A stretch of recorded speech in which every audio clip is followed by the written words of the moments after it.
Seven Lamb Productions presents Atlas Avenue B. Case 3, The Gold Hawk. Part 13, Hang a Larry.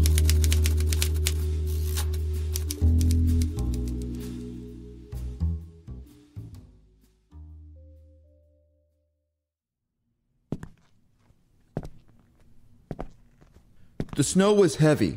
The clouds in the sky blocked out the sun, giving the snowy city landscape a gloomy vibe. It was kinda eerie, and while it was cold, I couldn't help but feel heated. The idea that my boss was murdered in cold blood a few days ago sent me... Here you go, Mr. E. Honey Bunches, you're supposed to say Mr. J. My name starts with a J too. I'm not saying that. But Mr. E doesn't sound right. I don't care. Now, do you want this coffee or not? 2 cream? Add your own damn cream. Honey Bunches, I'm trying to narrate over here and be all cool and detective-like. You're not replacing Mr. J. It's only been 2 days, and if anything, I should be in charge. I knew Mr. J longer than you. Yeah, but I have a cool hat. You just bought that hat. Yesterday. I needed it to start my investigation. I also started smoking. See? I grabbed a cigarette from the desk and lit it.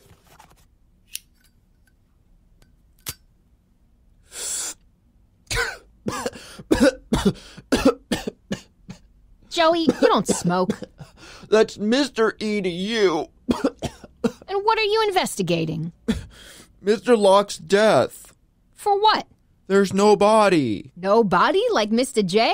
No body at all. That's because I gotta perform an autopsy. Sure, that's what they want us to believe. You're dumb. Think about it, hotcakes. Ew. Mr. Locke was in deep, and him and his ex-wife died together, yet no one has identified the bodies.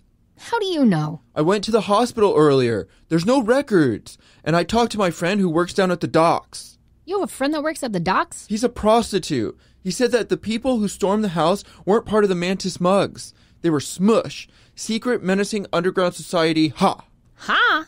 Yup, this thing is fishy. Too fishy. Like catnip's wet food?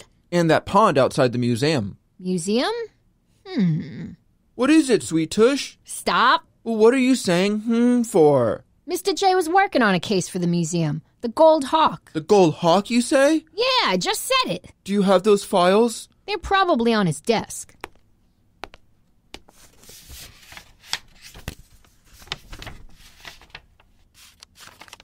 Here. She handed me the Gold Hawk file. That's what I said. Interesting. I should investigate further. We should investigate further. Edith sat and propped her feet up on my desk. Okay, let's find out what Mr. Locke was involved in. I took a long drag at the cigarette. Joey?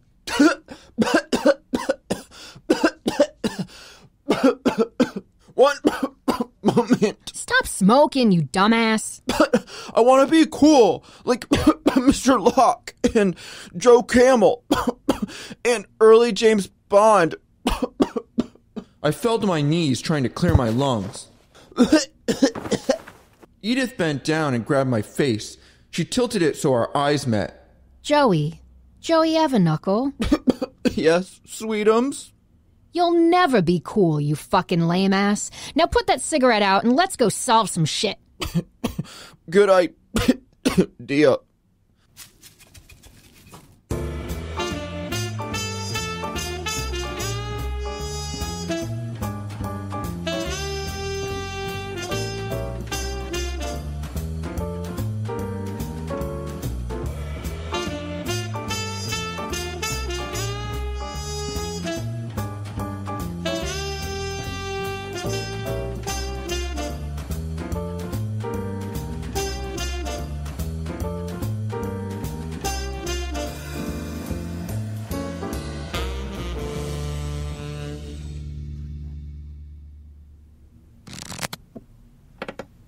You ready for the speed round? Sure, let's go. It had been 5 days of constant training. Canadian studies during the day and poker playing at night. It was exhausting. Jacob was now quizzing me. Again. Here we go. Who is this a picture of? Matt Sundin. And he played for? Maple Leafs. Canucks. Good, good. Now who is this? Easy. Eugene Levy. This? Celine Dion. And this? It's a bit tricky. Is that Justin Trudeau in blackface? Actually, it's brownface. Ah, now I see the turban. Okay, that's the visual part of the quiz. Let's go to questions. These are in Price is Right rules. Are they numbers questions? No. And how is it Price is Right rules? Fine, we'll do Jeopardy rules. So I have to answer in the form of a question. No, I'll be asking the questions. And how is it Jeopardy rules? Fine, we'll do Who Wants to Be a Millionaire rules. So multiple choice. Sure, whatever. Okay. First question. How many provinces are there in Canada? A. 10. B. 16. C. There aren't provinces, only territories. Or D. What is a province? So D is just another question? Well, you wouldn't let me do Price is Right or Jeopardy rules. Because you don't know the rules. Well, now I have to come up with this multiple choice stuff on the spot. Pick one. I'll pick A. Yeah, you will, eh? A? A? Yes, A. Oh, A. Final answer? Yes. Correct. Good job, Jim. That was easy. Question 2. Is Mike Myers funny? A. Yes. B. He used to be, pre-Love Guru days. C. Michael Myers is a serial killer best portrayed in the hit Halloween films. Or D. Dana Carvey is better. B? Yeah, that's correct. Whew. Good job, Jim. Question 3. What is the main form of transportation in Canada? A. Hiking. B. Riding large elk. C. Vehicles. Or D. Riding a log flume. I'm pretty sure it's just vehicles. Pretty sure? Wanna phone a friend? No. Ask the audience? Who's the audience? I look to my left to see Lauren and Dick wave at me and smile. No, I'm confident. It's vehicles. It's gotta be C. Final answer. Ding, ding, ding. Nice. Only 20 questions to go. What? No, you'll get 2 more. Fine, but we'll make them tough. Question 4. What's the plural for moose? Is it A. Moose, B. Meese, C. Mooses, or D. Kerfuffle? I think it's A. A? A. But I'll ask the audience. Guys? It's A. Definitely A. A, eh? A. Final answer. Correct. Last question. What do Canadians think of Americans? A. They're fat. Sorry. B. They're wee impolite. Sorry. C. They screw their guns. Sorry. D. All of the above. Sorry. Little offended, but I'll go with D. Final answer. You, sir, are a winner. Congratulations, Mr. Locke. Here is your poppy. Jacob jumped up and pricked me with a pin. Ow! Sorry. Not sorry. Do you think he's ready, Jacob? Ready as he'll ever be. Even if I use an accent, they'll still see my face. That's why I brought you a disguise. Gloves, trapper hat, and a fake mustache.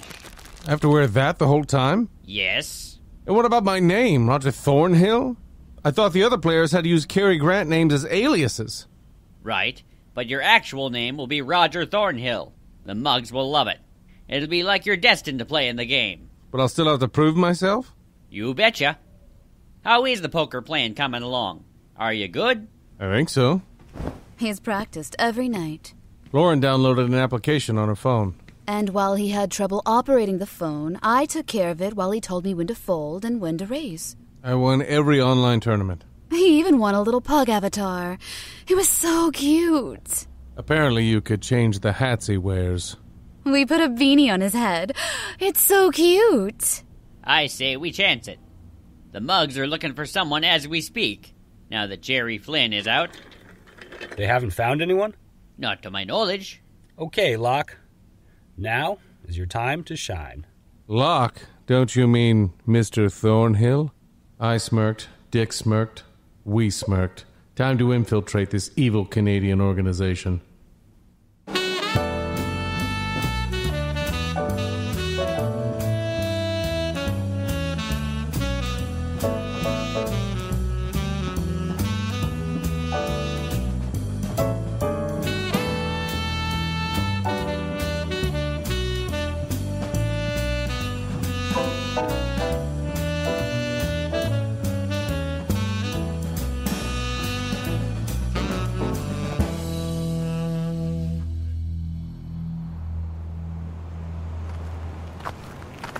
The snow had really picked up.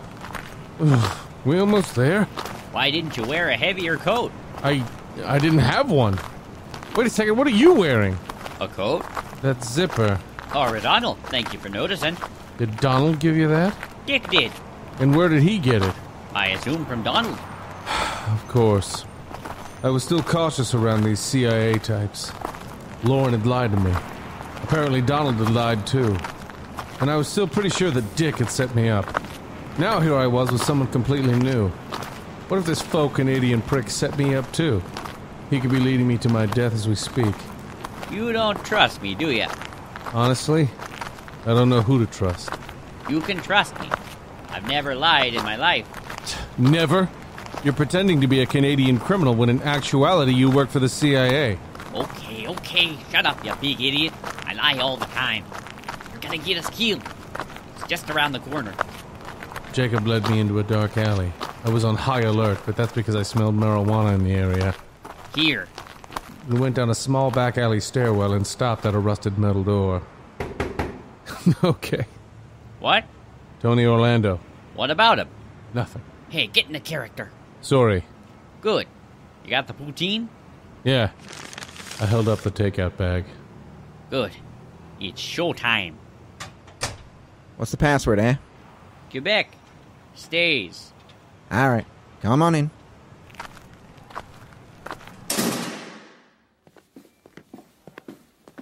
I followed Jacob down a dimly lit hallway, past a busy kitchen and then through what looked to be a speakeasy. Over here.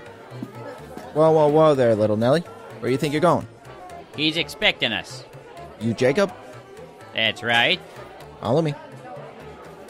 We followed the tall, mustached man down another hallway, a red plush door at the end. He knocked and then opened it. Jacob's here. Bring him in, eh? We walked into the long rectangular room. Good evening. In the center of the room was a long red oak table. At the far end sat a tall man in a plump red coat. He wore long tan gloves and a straw hat. This is him, eh?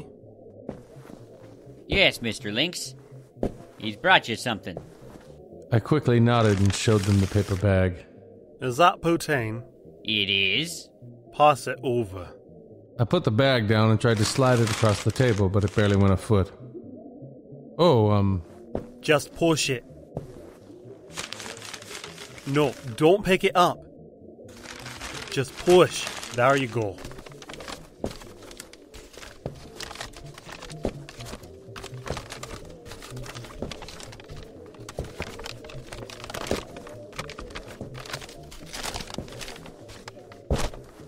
When I finally reached the far end of the table, the man known as Mr. Lynx grabbed the bag and pulled out the white styrofoam box. Where's this from? We bought it at the Parkers, boot 5 clicks north. We caused quite the kerfuffle since they were boot closed. Wouldn't let us buy any pops or chocolate for the homo milk, but we thought we'd best leave it with the parkade, being as busy as it was. Then on our way over, one of my runners slipped and I darn well almost dropped the poutine. I did my best when Jacob here said all we had to do was hang a Larry. We were running late, otherwise I would have used some loonies and toonies to purchase some pop and a double-double since you'd be wanting something to wash us down with. Eh? That may be the most Canadian thing anyone's ever said to me. What's your name?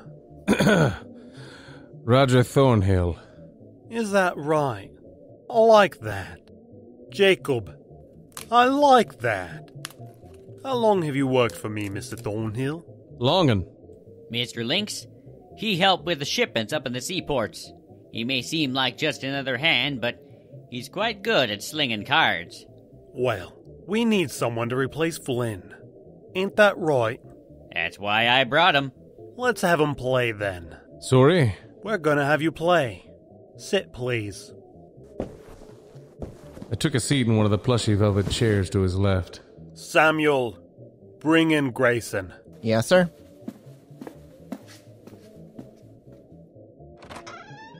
As Mr. Lynx ate his gravy and cheese-covered fries, I began to sweat. I wiped my hands. I couldn't appear nervous. Jacob walked over and stood behind me. and a moment later another tall, pale mustached man walked in and sat opposite me.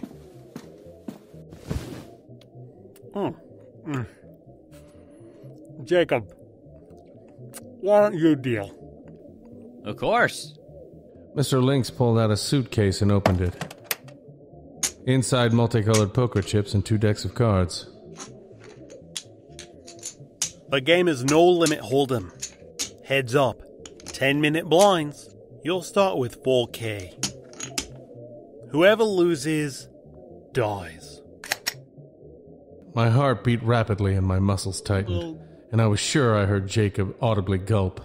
Good luck, gentlemen. Sorry, not sorry.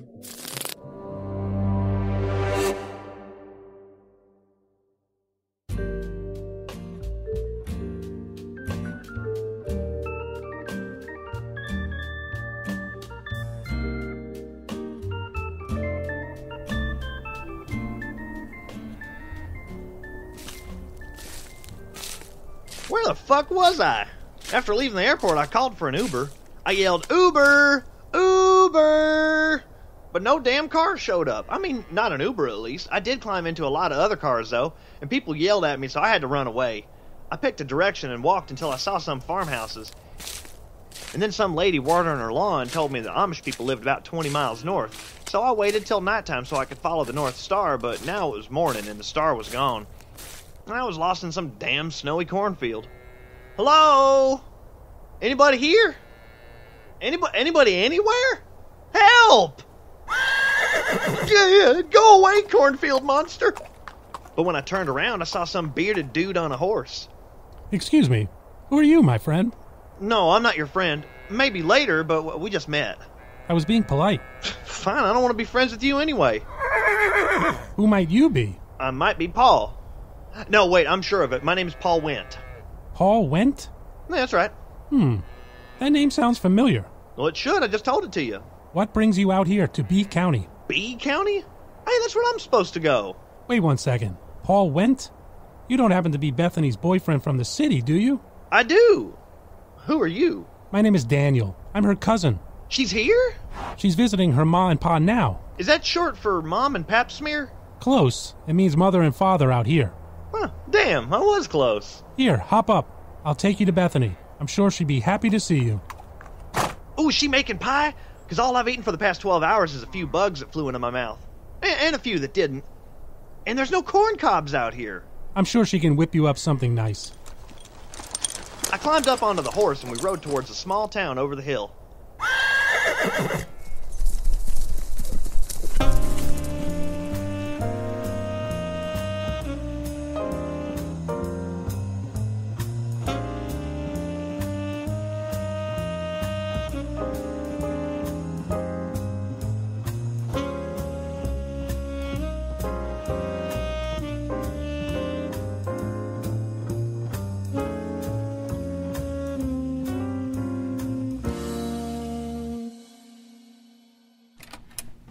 James? When we made it back to the motel, it was nearly 4 in the morning. Dick was asleep, but Lauren wasn't. What happened? I'll tell you what happened. John Locke here, better known as Roger Thornhill, will be competing in the high-stakes poker game as a representative of the Canadian mob known as the Mantis Muggs, thanks to his performance in front of the leader himself, Mr. Lynx. I bet you $50 you can't repeat what you just said verbatim. I'm not even gonna try. So we're in? Yeah, we're in. I walked over to the bed and took off my jacket. You're shivering. It's cold out there. You should have taken... I don't want his fucking coat. I would never admit that Donald's stupid coat had saved my life. That shit I was taking to the grave. Stupid coat. Oh, when are you going to mature? Probably never, buttwipe. Lauren rolled her eyes. Get some rest, everyone. We still have a lot of work to do. There's a lot riding on you, Locke. I couldn't believe all this came about because I let Lauren rope me in. This was way over my pay grade. Can I ask a question? If I win, then that means the Mantis Muggs win. Was that a question? More of a questioning statement. The Mantis Muggs will think they win, but once we acquire the Gold Hawk, we vacate. Won't that blow our cover? Listen, I've been undercover with the Mantis Muggs for over 3 years. This is the end of the line for me. You're gonna die? No. Well, I hope not. I'm gonna go into hiding after this. We need to get those secrets before they get out. Because the CIA has informants in every criminal organization. If we lose this, they'll be discovered, and then they'll be dead. What about the money? The Mantis Muggs are buying me in. Mr. Lynx put me in charge of that. I have an access code that I use when we buy in. But I also have an encrypted USB drive that I'll hook into the system. The USB drive will... What's a USB drive? A universal serial bus. Like a food drive with kicks? No, Jim. It's a computer thing. Oh, then I don't care about that nonsense. The USB will give Dick access to the computer system. Since every organization will be inputting a code that will directly lead their funds to their preferred storage, we'll be able to track the data. Giving us access to each individual organization's offshore account. How do you know it's offshore? Please. They're always offshore. Hopefully by that point we'll be out of harm's way with the Gold Hawk in hand. The CIA will probably pull the operatives from every organization as well. Just in case. Just in case? No. Just in case. Sorry, I thought you were mentioning a character from a different podcast. Once they pull the operatives out, they'll commence a simultaneous raid. This is a big operation, James. And it all rides on you now. You know, what's in it for me? I'm supposed to find a freaking gold hawk for a museum curator. Is he in on it too? No. He has no idea. The guy's paying me like $2,000 and give me a vase. What kind of vase? No kind. No kind of vase? Yeah, not a vase. A pot or something. Figured I said it. Lauren once again rolled her eyes, but I couldn't tell her I worked a deal to get a vase that reminded me of her, just so I could smash it for fun. What's your point, Locke? Am I getting anything else out of this? I'm risking a lot here. Can you guys maybe put me on the payroll or something? I don't see that happening. So I stick my neck out for you guys and get nothing in return? All this because you couldn't catch these guys years ago? Well, Lauren walked over and sat next to me. She put her hand on mine. Please, Jim. Fine, fuck it. Of course that's all it took. That was Lauren's magic. Why was I surprised? Nothing for me, but I'll do it. Well, not nothing. After this is over, you can keep the Gold Hawk. Send secrets. Then you can get yourself $2,000 and a nice vase or pot or whatever. Cool. So we're all good here? Yeah. Going to sleep. I didn't even know why I tried. I went to the adjacent room and shut the door.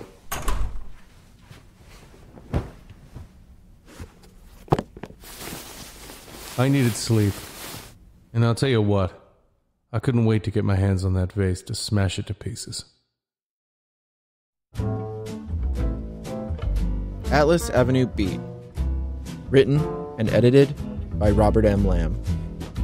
Starring Jack Austin as Locke, Amy LeRae as Edith, James Sweezy as Paul, Brian Messick as Arthur, Robert M. Lamb as Joey, Corey Pettit as Lauren, Aidan Diamond as Simon, Contendo as Byman, Mike Lenhart as Curator, John Hero as Dick, Brett Wilkins as Donald, and Mallory Presley as Bethany.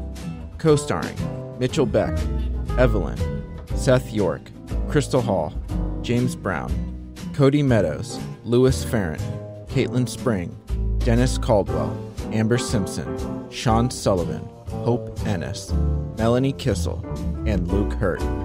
Music provided by Kevin MacLeod of Incompetech.com. If you enjoy this podcast, don't forget to rate and review. Also, check out www.7lamb.com for other podcasts such as this one. You can also follow us on Facebook at facebook.com/7lambpodcasts and on Twitter and Instagram at 7lambpodcasts.